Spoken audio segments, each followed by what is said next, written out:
This is a good bill, and everyone should vote yes for this. At what point are people going to be self-responsible?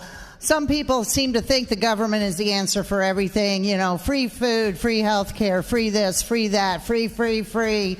But it's not free. Everyone say hello to Cheri Toalson Reisch, a miserable, bitter, sad excuse for a politician who wants to turn the clock back on society to a time before she was even born. These young kids need to be taught self-responsibility. And I can tell you my personal story. I started working at age 9. And I continued to work throughout high school when I was 14, 15. I think you all know where this is going. I went to work in Columbia at 15, but my older brother was 17. So we worked the same location. He drove. He was able to buy his own car and pay his own insurance. And my parents were fully supportive, and it didn't affect any grades whatsoever. My parents always asked me, Cheri, how do you get A+? Well, Mom and Dad, you get 100% on your homework, and you do extra credit. And throughout high school, when I was working 12 months out of the year, my high school counselor came to me and said, Cheri, you're bored. You got enough credits. Graduate early. I graduated early out of high school, went to work full-time, working full-time while going to school. All of Cheri's talk of I went to work and I got good grades is a perfect illustration of how the Republican mind works. It's all about me and getting what's mine. And who cares who gets screwed along the way? The myth of personal responsibility that the right wing clings to is just that, a myth that has been and still is wielded by the rich and powerful to keep themselves on top and everyone else beneath them. But to Cheri, now the 7th generation of her family to live in the country she represents, there are no other factors at play to someone's success other than hard work. It is good for these kids, and you know what these kids of today are? Majority of them are lazy. They don't know what work ethic is, but they know how to play video games all night. They know how to join gangs. They know how to get into trouble. Get a job and be responsible. Vote yes. There are really no words to describe just how asinine and meaningless this entire speech was.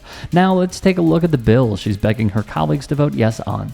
Who could have guessed that someone who thinks those darn kids are lazy and joining gangs and playing video games all night would be in favor of eroding child labor laws?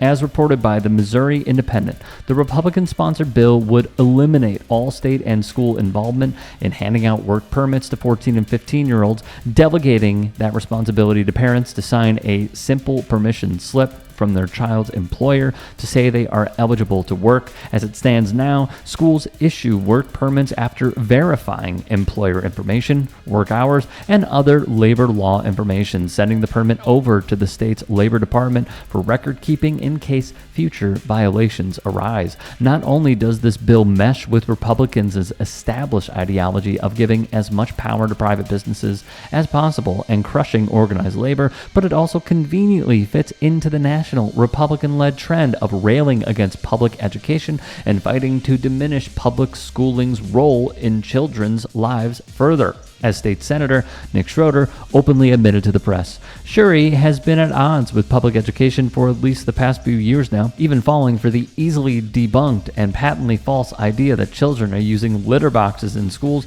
because they identify as furries, spreading the rumor on her own Facebook page during her re-election campaign in 2022, even going so far as to waste valuable time and money on introducing a bill that would ban children from identifying as furries during the school day. This is how laughably unserious and unproductive the Republican Party truly is. In that same vein, just last summer, Arkansas Republicans altogether eliminated the work permit process for children younger than 16 who want to work, eroding a key protection for young workers to avoid exploitation on the job. Signed into law by none other than Governor Sarah Huckabee Sanders, the draconian Youth Hiring Act of 2023 doesn't require employers to verify a child's age if they are under 16 and don't require any parental consent prior to the child getting hired and starting work.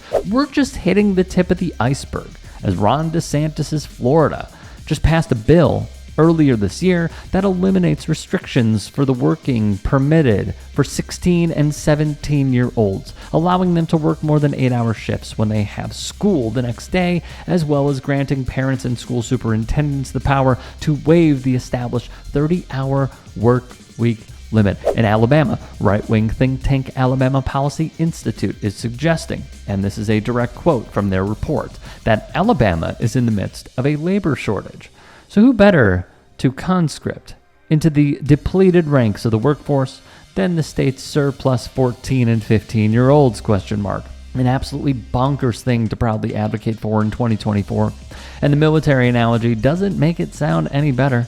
In Louisiana, a bill introduced and passed in the state house by longtime Smoothie King franchisee Roger Wilder III, who owns 19 franchises across the South, would repeal an established law that requires employers to give minors a 20-minute lunch break after they've worked over 5 hours. Not only are these schools going after school lunches, but they're also making sure that children who are working like they want them to can't get a measly 20 minutes off the clock to have something to eat.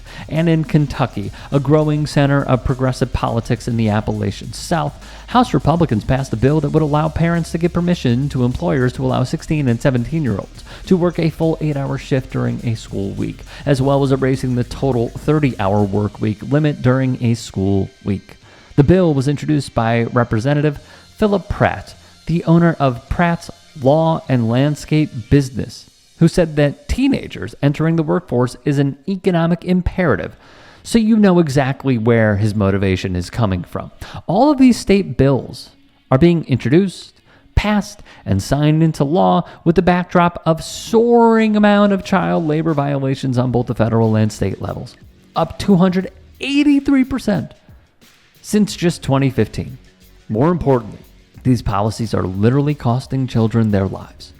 In just the 3-month span reported by The Guardian, 3 teenagers lost their lives on the jobs, either operating machinery that legally weren't old enough to use, or working for businesses that are legally prevented from hiring minors.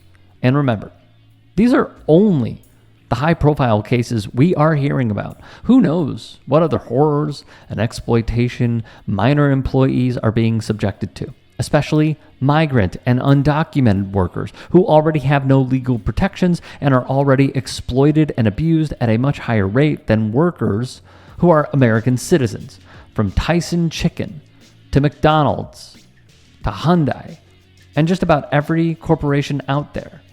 Well, they would love nothing more than for even more worker protections to be eliminated, especially on the federal level, since that would lead to fatter profits for them and shareholders, all at the expense of children's lives.